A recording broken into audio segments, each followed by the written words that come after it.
છે।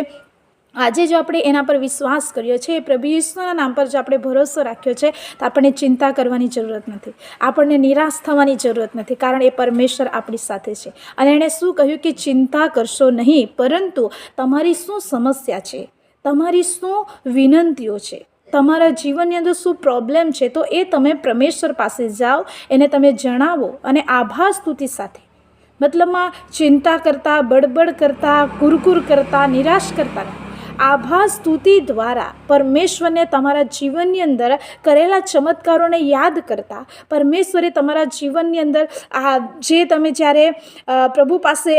આવ્યા શરૂઆતની અંદર, ત્યારે જે પ્રભુએ તમારા જીવનની અંદર કામો કર્યા, એ કામોને યાદ કરતા આભાર સ્તુતિ સહિત તમે પ્રભુની આગળ તમારી વિનંતીઓ, તમારી સમસ્યાઓ, તમારા પ્રોબ્લેમ્સ તમે રજૂ કરી શકો છો। કારણ મારા પ્રિય મિત્રો, આજે આપણે એના પર વિશ્વાસ કર્યો છે, એના પર ભરોસો કર્યો છે।